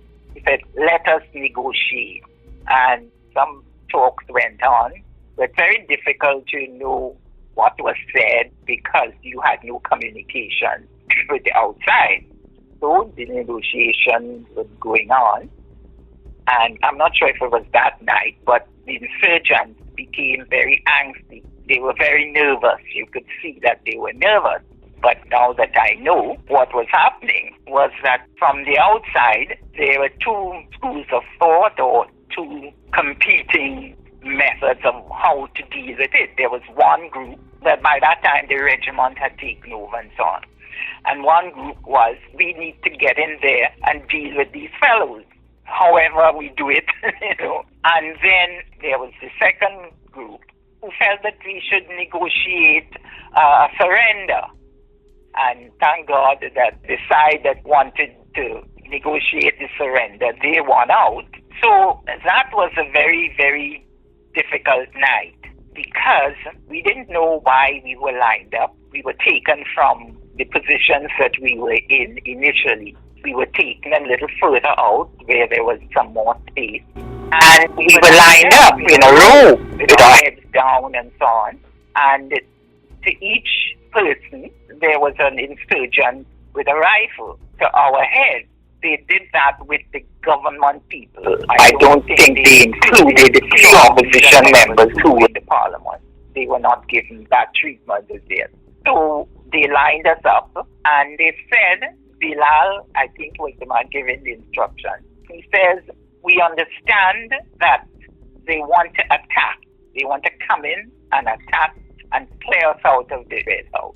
But we are not going to let them do that. We understand also that the signal for the attack would be that the lights would be taken off. And I'm telling you, as he's telling his gunmen, I'm telling you that as soon as you see the light go off, shoot. Right, so that before we continue, let us offer our condolences to the family, husband and 3 children of Jennifer Johnson, who has passed away. I did not remember that. Thank you, Wendell, for reminding us of that.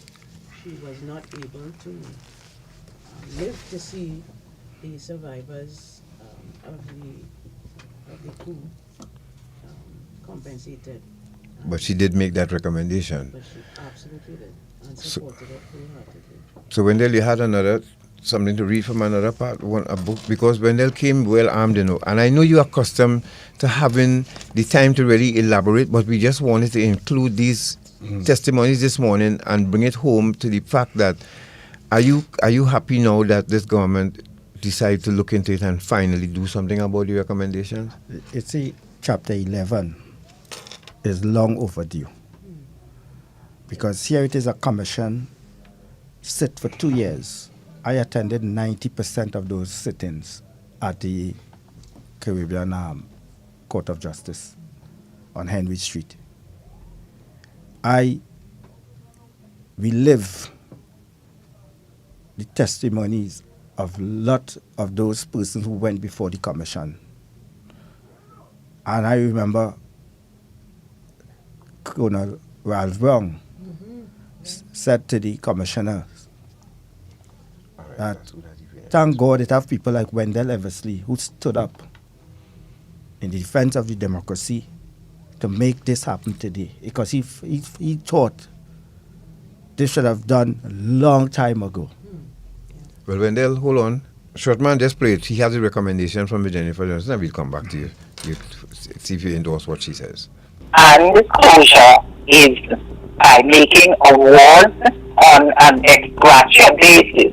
Accordingly, we recommend that the government give favorable consideration to the payment of compensation to those victims or their survivors of the attempted coup who suffered injuries and death. And they went on to say you can give non-monetary awards to others who may not have suffered injuries.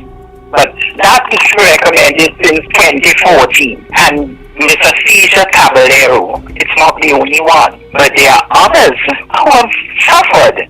And I'm sure that some form of compensation to a Cesar would certainly help to ease that pain that she expressed in her recent communication with the newspaper. So I am asking, pleading, particularly for persons like a Cesar with the government, the Prime Minister, to set up some committee that would look at compensation and compensate these people, because it's a government's responsibility to keep its citizens safe, and the government, for for all the reasons, wasn't able to keep that group of citizens safe. So the government has a responsibility, as far as I'm concerned, to help particularly those who have suffered, like the children of Lorraine Caballero. Thank you so much. Say this before Wendell comes back in. I want to believe that people are waiting for everybody to reach 6 feet under before something is done, because this is 34 years now. 34, a whole generation has passed before the survivors and victims of this horrific event in our nation's history have been acknowledged, have been compensated, have been restored in some way. And the survivors of those people who died, I think we seem to forget that people died in this insurrection. And I just feel like if, people just twiddling the thumbs, yes, talk. Wendell? And no action. I not, Natasha, 24 persons was 24 persons was murdered, not died, murdered. Okay. Life taken out innocently. Yes. The recommendation, you just read it. They said the hostages in TTT, Radio Trinidad, the Parliament, they call out the name. They call out the civilians. Moving Assam, Teg, Lauren Cabarro, and myself. We was tortured by a group of terrorists.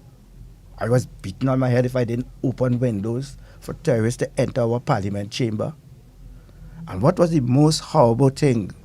I witnessed. I didn't saw her get shot.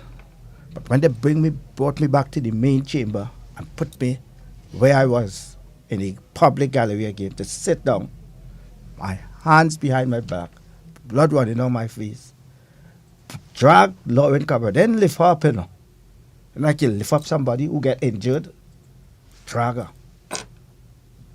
put her in front of me. I watching this woman, mouth opening, like she reaching out for me for help, blood coming out at her side of her belly.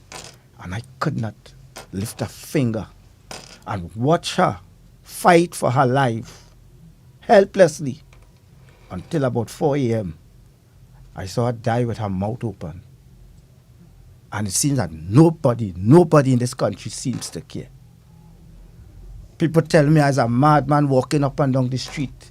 But it was an attack on our democracy, on the people of Trinidad and Tobago. Look what the recommendations said. God, recently I was traveling. I met one of the commissioners at the Piaco International Airport, Commissioner Diane Mahaya. And she said, I'm glad to see you. It's the first time I speak to her in person. The other time I see it when they asked me questions when I went before the commissioners. I talked to her for about half an hour, and she said it's a shame to see after all this, nothing have been done where you all suffering was in the parliament. She even went on and a couple of days wrote an article in the newspaper, right? What she said, she saw Wendell Eversley, she complimented him for what he did, what he stands for, and to know that up to today, they talk about the schools, children. This is our history. Former Prime Minister Iana Robinson, this is in 2009. He said our democracy is under threat. This is in 2009. Before the Commission of Inquiry, even today, we see it today. Former Prime Minister Kamala Persad-Bissessar said her life was threatened. This current Prime Minister told us about legal firearm purchase by a former Commissioner of Police. How much 1,000 rounds of ammunition? How much missing? We talk about the SSA. And these are things I have been talking about long before. That if we don't treat with 1990, there could be a repeat of another 1990. And here it is, we're hearing it. And we're hearing about, in 1990, illegal firearms. Now we hear about legal firearms, guns and the kind of ammunition. And where are the religious organizations today? I plead to the interreligious organization president. They said they would take it up, they would take it. And all we are hearing in this country is talk and no action. Talk. Blood flowing in our street every single day. Young people are being murdered. Where all these guns coming from? Who bringing in these guns? Who is handing up in? And you know, we have to face the reality here. The most of the people being murdered today and committing the murder today is our Africans. But are they bringing in the guns? If you're just joining us, you're listening to Are they bringing in the guns? If you're just joining us, you're listening to Dependency. And we, of course, you're hearing from Wendell Eversley, very passionate as always. And there are two things because in the promo we put about have we grown, where we came from, how far we come. And one thing I will go out on a limb to say is that the adjustments were made because you've heard the question I asked one of them, Miss Johnson, is if there was ever any drill done. And I hope today they would have done that. But I'm sure that the state, the machinery is well placed and ready to deal with situations like this because they've made the adjustments. We've seen it. This is why the headquarters is downtown, now regiment's headquarters. And there are other things that I agree with you. I just wanted to say, yes, the security has improved. This will never happen again to these parliamentarians. But who are the people who are more protected now from that kind of violence? God, if you read that's the question. If you read chapter 12, right? Yeah. And I'm going to send chapter 12 for both of you all. Mm-hmm. And you talk about the adjustment. Chapter 12 talk about all what you just said there. Mm-hmm. And chapter 12 said, the commissioner said that the state supposed to treat chapter 11 and chapter 12 privately and confidentiality. With confidence, and shouldn't be in the public domain. Okay. The former prime minister said in the parliament, there should be no private, because it was an attack on our country. And if you listen to if you read chapter 12, and you know, we have 41 members of parliament, right? 31 members of in the upper house, the senators. And about 95% of them do not have this commission report in their possession. Oh, they've never read it. Yes, and because if they did concern about this on July the 27th, they would have been there to know that this was the darkest period of our country. Put aside the politics. When we're having a wheat laying ceremony today, who knows about the wheat laying ceremony? More than the president who come put a wheat, the speaker come and put a wheat, the rest of the country know? No. The hostages who was held hostages know? No. The families who lost their loved ones know? No. Right? Because if they're concerned about those people, they'll make it a national wheat laying ceremony. Not a wheat laying ceremony for the president, the speaker of the House of Representatives, or the prime minister. This was an attack on the people of Trinidad and Tobago, and why it is we want to shun away from that part of our history. But you know, they would want to tell us about Christopher Columbus. My daughter, who was about 9 months old that day, look, she here, won a scholarship. That time we had no telephone or anything. Well, she won this scholarship is into, now she a doctor in America. Every year she just say, Daddy, I know how you just go through this period. But do you know, she know about this? If I tell her she come, many times she leave and come and see me protesting, fasting in front of the Red House, come from away, support me. Raoul Pantin, before he died, came to me, shaking. He said, after 1990, Wendell, I never get it over. I never get over, and keep on doing what you're doing. And here it is, we have head of state, head of the executive, speaker of the House of Representatives, the mayor of Port of Spain. Your city was under attack. So you trying to tell me, them just recognize all other things, but come July the 27th, 34 years now, 34 years. I had to say, Natasha and God, thank you all for taking up this for the past couple of years and keeping it on the front burner. We have to learn from our history. Yeah, I agree with you. I agree with you in a sense, and that is something because 9/11 is remembered every year. Correct. The, yeah, the 9/11 remembered every year, and I want to put it to the test this time. Let's and think objective and think positive. Everybody says they're going to do something, so we have a committee set up now. Let's hold them to that. Let's see what will happen. I am confident that something will be done. I assure you, I'm not part of the government, mind you. I'm not part of the executive, but there are certain times when we have to deal with things, and I think this is the time. The time has come for that to happen. It's 34 years, and we have been keeping it on the front burner as well, because we didn't only interview military personnel, we interviewed the survivors as yourself. Yes. Right? So we've been keeping it on the front burner as well. And let us go forward now and give this one an opportunity to work, this one an opportunity to be implemented, and the promises made would be kept. Let's think about, just as people try to tell me the thing positive, with what I've experienced with our NGO and this radio program, I try my best. I know it's hard, but I'm just asking you, on behalf of what we do here, and the people of Trinidad and Tobago, first, we thank you for your advocacy. We thank you for keeping it alive. And we also wish that the promises made this time and the community setup would come true for you all, the survivors. All right? God, you know, if I was not positive, I'd have given up long time. But God put me for a purpose. And I'm glad what you said. God, do you know that I have somebody from Boston? For the past 4 years, I've been leaving Boston and coming. Mm-hmm.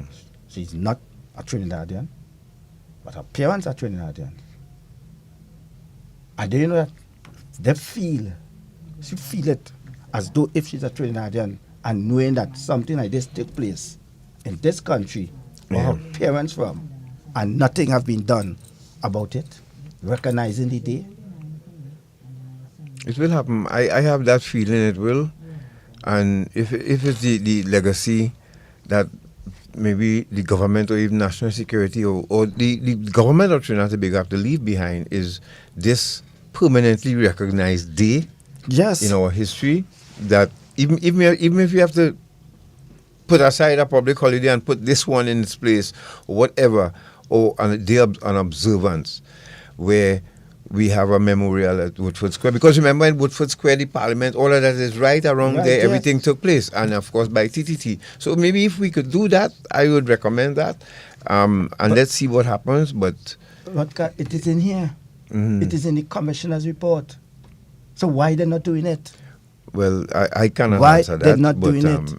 We continue to recognize the contribution and, like I said, the effort that they're making now to pay attention to it. And God, and as I said earlier on, the Minister of National Security contacted me. Right, he said and they contacted you. He is acting on instruction from the Prime Minister of the Republic of Trinidad. Right. And I received also another call from a female employee. I don't want to call their name. Right, understood. And she acting on instruction from the Minister of National Security concerning the recommendation. And they asked me certain things and I delivered to them. Right. Now, I could tell you something. Yes.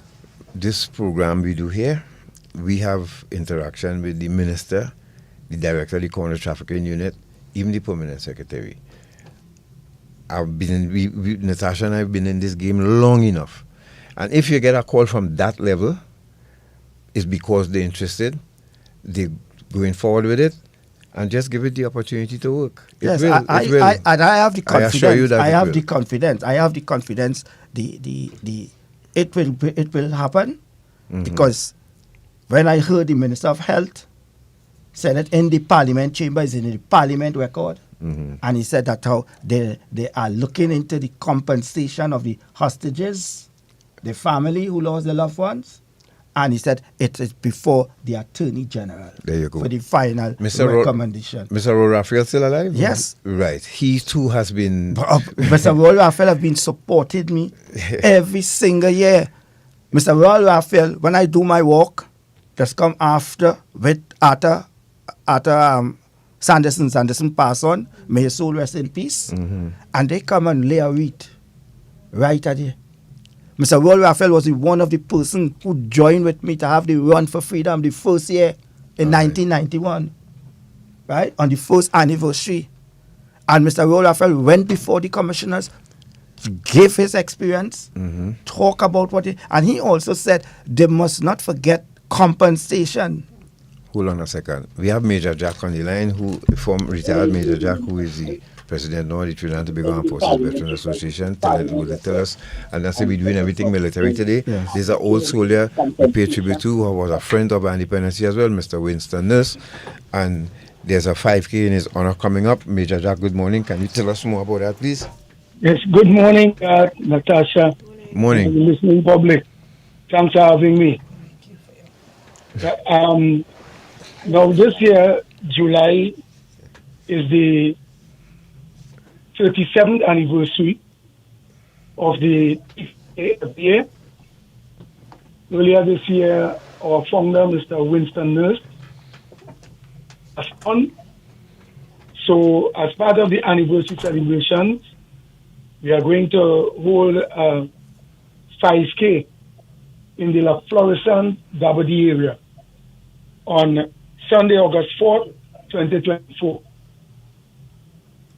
It is part of a series of events. This is the only one so far that has been approved, but we are likely also to have a church service later on. Now, this 5K is not a race. It is decided to be fun, and it is the inaugural event leading to an annual calendar event of its kind going forward. We have many categories. We have invited veterans, retired officers, military commissioned officers, enlisted military, fitness enthusiasts, community groups. We have had the privilege of engaging Trinbago Events Limited to be the online registration for the event, so it is well publicly advertised. Registration fees, we have $100 per person for adults, $600 per team of 6, and for young people, $50. We are also putting in there, in good faith, registration fees will be waived for 6 individuals and 1 team of 6 resident in Tobago. Once proof of residence is provided to the committee. So that in a nutshell is the 5K WMS Nurse 5K put on by the TTFVA, scheduled for August 4th, Sunday, August 4th, 2024. Start time is 7 a.m. We expect to conclude the exercise by 9, and whatever normally happens after 5K will then go on. Go ahead, yeah. Yes, well, we don't want to run out of time, and that give you a chance to tell us about the regiment also have their church parade coming up, also. Yes, it is. All right. So is that church parade this afternoon? Pardon? They're having a church parade this afternoon. Right, and veterans are invited to attend as well. I understand. To attend. Okay. Yes, most certainly. Yes, and we are also invited to attend all the activities for the upcoming week, including a parade on Thursday. There's a commemorative football game on Saturday, St. Mary's grounds. All veterans are invited to participate in those as well. Right. So, Major, if people want to get in touch with you all about the 5K, what there's that number they can call? Yes, they can call 353-1853. That's my number. And they could also go online to Trinbago Events and check out the flyer that is used for the online registration. It has all the details in there. Okay. Well, Major Jack, we want to thank you very much for your contribution and the work that you're all doing out there and keeping Mr. Nurse's name alive. Thank you very much. Thank you very much for the time, God. Take care. Consider it a privilege. Okay, take care. Bye-bye. Also, folks, that street parade in Laventille is back. It's Emancipation Day Street Parade, Saturday, 3rd August 2024. And it starts at 3 p.m. to 12 midnight. Remember that big shindig they had on the main road there by Angostura? Well, it's back, and you all can go check it out. So, Wendell, your closing remarks, my friend. Your work. Let me just say, right? Your tireless work is about to be rewarded, and we just have to take heart, and we have to take the word of the. But again, because we've been in the business and we've been in the field in this business for quite a while, understand once you get that call, then it's the wheels are starting to turn, and I want to give you that assurance, to hold faith still. Don't give up. Yeah, and this year, my walk is in Tobago on Thursday, the 25th. Yes, tell us about that. From 6 a.m. And I must say, God, also, I received a call yesterday from someone from Nigeria. Mm-hmm. I think they are the chief of some, I can't remember the name offhand, Yoruba tribe. Mm-hmm. And they are the ones when the former prime minister was a guest in Nigeria, to the president of Nigeria back then, and they bestowed onto him Chief Okolongo, and they will be coming to Trinidad. They will be meeting with me tomorrow, and she would also be going to the gravesite to lay a wreath on behalf of the tribe, which is one of the biggest tribes in Nigeria. Right. That is on Thursday also with me. I also get calls from members of parliament who said they will be with me on Thursday in Tobago.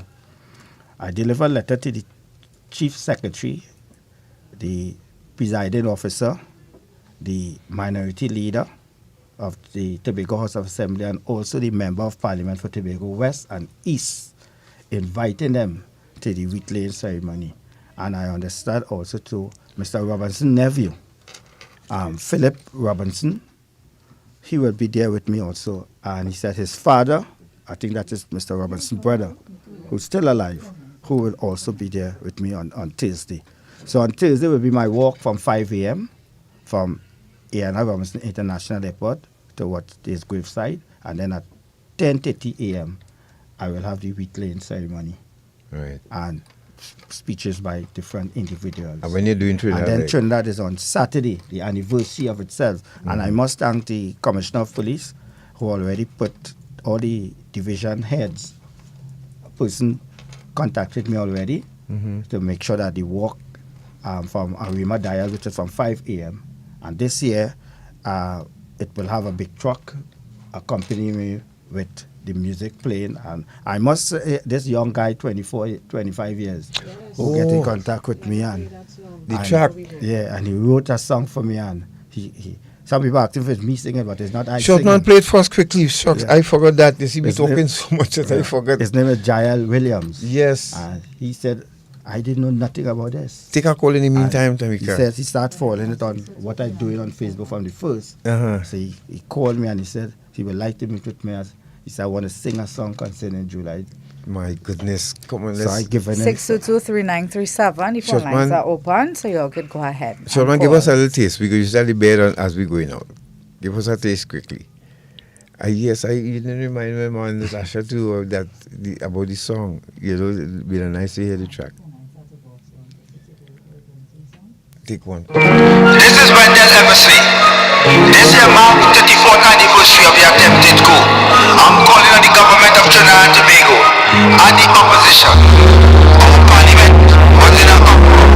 Our democracy was under threat.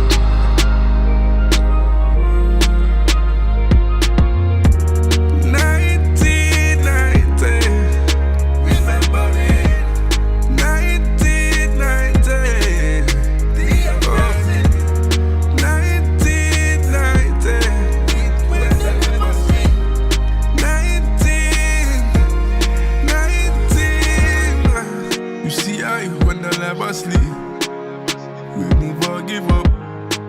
like convince somebody that this time it will never flop. A disgrace, yeah, not so violent. It must never be left to die. It will surely become a style. Repeating as time goes by. The nation deserves some closure to every sin you have to say. Who shall answer? Let them answer. Let the chips fall where they may. 27 of July. Never forget. Remember you and I is under serious threat. The face of terrorism was displayed for a second time. To disregard our freedom, that's a serious act of crime. Fake investigations, lots of nothings to be found. As a nation, we need to implement the Commissioner's report. 1990. Good morning. Morning. Good morning. Yes, we just have about 5 minutes, so we take make your comment Mr. short and sweet. Mr. Eversley, you are my hero and a hero for the whole of Trinidad because you are the only person who is a crusader and been crusading year go, year come to keep this on the front burner. America will never forget 9/11. And when people talking about children and parents, about the little 11 and 12-year-old who had this country under siege in 1990 with guns are gone. All right, thank you very much. Hello, good morning. 622-3937. Good morning. Good morning, Wendell. Good morning. Good morning, Gav. Manu. Natasha. And short man. Well, Mr. Wendell, yes. Thank you for that strength that you got. Thank God that give you the strength and the courage to keep on going on. Because I always wonder why they don't. I always think that they might have somebody who they don't want to show up in that inquiry because so long and nothing comes. But thank God you have this thing and it's coming on, and we in Trinidad Tobago thank God for the strength that you have, and we behind you. Thank you, Manu. Thanks a lot. We take one more. Hello, good morning. Good morning. Good morning to you, Garth and Natasha, and to Wendell. Good morning. Wendell, I was not in the parliament. I mean, we were prisoners in our homes, right? Soldiers passing my house, tell you to come out. But my thing is, every time this time comes around, I get a queasiness in my stomach. And I say, Lord, if I could just cover myself and let this day pass by. You know, like when Jesus put blood on the doors for the Passover and let it pass. But so I know how you feel, who was there. And we were in the stadium. I was in the stadium watching the football. And somebody come and say, hey, this man, the Muslim take over. So everybody saying it's a joke. They said, joke, lady, the man on the TV and so on. So I know how you feel. I feel sick to my stomach every year. I have to go through this. I can imagine what you're going through. Blessings to you and to Trinidad and Tobago. Our democracy is really, really precious. You have to save it and so on. Thank you, guys. Thank you very much, my dear. Tamika, so you got the other side of what you were listening to. Yes, because as I say, persons my age, I've only known of 1990 from the stories of my mother and my father. They were both in the stadium when it happened. But these are things that are not in our textbooks and our school books, and everybody said it correct. 9/11, it's a staple of what makes the United States of America. However, like I was telling Natasha offline, most times we label our legends as sportsmen and sportswomen, not forgetting that there are different subsectors of this country where legends do play a role and a function. So the question is, why haven't we heard more about this?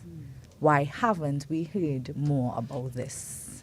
Well, let's hope as we keep the fire burning, somebody will decide to make it a part of our discussion every day. You know. Wendell, thank you very much, my brother. Your closing comment? Well, my closing comment is that I already started my book, and I'll be doing one for the schools and one for the seniors. Right.